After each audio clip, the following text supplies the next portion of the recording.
नमस्कार मित्रों और साधकों, स्वागत है आपका हमारे YouTube चैनल धर्म साधना और तंत्र पर। जैसा कि आप लोग जानते हैं कि नवरात्र का पर्व चल रहा है और माता रानी की भक्ति में सभी लोग श्रद्धालु जन लगे हुए हैं। तो इस विशेष समय पर आपको हम बताते हैं एक विशेष पौधा जो सबके घर में पाया जाता है और पूजनीय है।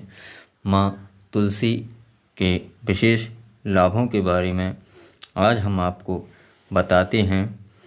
अगर तुलसी का पौधा हर व्यक्ति के घर में लगा हुआ होना अवश्य चाहिए, क्योंकि इसमें भगवान श्री कृष्ण भगवान, माँ लक्ष्मी और समस्त तीर्थ इस पौधे में निवास करते हैं।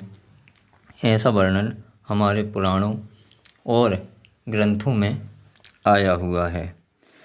लेकिन याद रखें कि कुछ निषेध समय होता है, कुछ समय ऐसा वर्जित होता है जिस दिन, बार या तिथि को तुलसी का पौधा नहीं तोड़ना चाहिए और तुलसी के ऊपर जल भी नहीं देना चाहिए। आइए जानते हैं उस समय के बारे में। मित्रों, रविवार, एकादशी, पूर्णिमा और अमावस्या, इस दिन तुलसी के पौधे को नहीं छूना चाहिए, स्पर्श नहीं करना चाहिए। अपने प्रसाद के लिए आपको उसके पत्ते की आवश्यकता है, तो एक दिन पूर्व आप उसको तोड़कर रख लें और अगले दिन इसका प्रयोग कर लें। इस दिन रविवार, एकादशी, पूर्णिमा और अमावस्या को इसमें जल भी नहीं दिया जाता। अब जानते हैं इस पौधे के विशेष लाभों के बारे में। इसकी तुलसी के पौधे की मिट्टी, जड़ की मिट्टी और इसकी मजरी और सूखे पत्ते एकत्र करके हम नहाने के पानी में मिला लेते हैं और उस पानी से स्नान करते हैं तो हमें बहुत ही लाभ होते हैं। हमारे ग्रह दोष शांत हो जाते हैं। ग्रह हमें जो परेशान करते हैं उनका दोष खत्म हो जाता है। हमारे व्यापार में वृद्धि होती है और हमें अनेक लाभ प्राप्त होते हैं। अगर हम कोई और विशेष प्रयोग ना करके सिर्फ तुलसी के पौधे की मिट्टी लेकर उसको तिलक के समान अपने माथे पर लगाते हैं तो भी हमें अनेक लाभ प्राप्त होते हैं।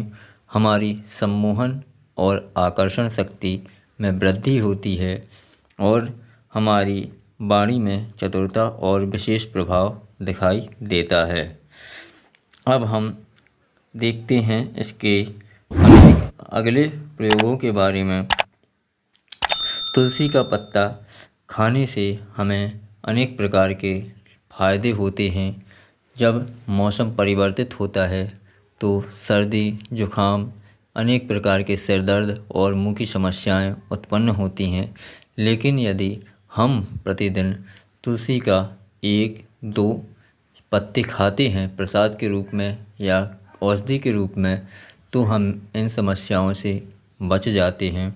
हमें सर्दी, जुखाम या खांसी नहीं होती और हम इससे बचे रहते हैं।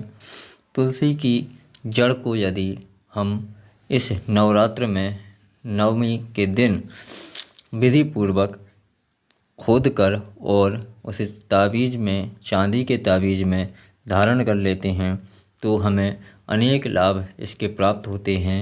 इससे ग्रह बाधा शांत होती है, ऋण से मुक्ति होती है और व्यापार में तरक्की होती है। अगर आपका कोई विशेष काम फंसा हुआ है या आप किसी संकट में पड़े हुए हैं या कोई कर्ज बहुत दिनों से आप चुका नहीं पा रहे हैं, तब आपको तुलसी के 21 पत्तों की माला या 108 पत्तों की माला 21 दिन तक श्री हनुमंत लाल जी के मंदिर में जाकर हनुमान जी महाराज को या श्री रामचंद्र जी महाराज को 21 दिन तक चढ़ाएं। इससे आपके बड़े से बड़े मनोरथ पूरे होंगे, बड़े से बड़े कर्ज मुक्त होंगे, बड़े से बड़े संकट से आप निकल जाएंगे। आपको इसका फ़ायदा 2-4 दिन या ज़्यादा से ज़्यादा 8 दिन में ही दिखाई देने लगेगा। इस प्रकार आप ये प्रयोग करके लाभ उठा सकते हैं। जय गुरुदेव।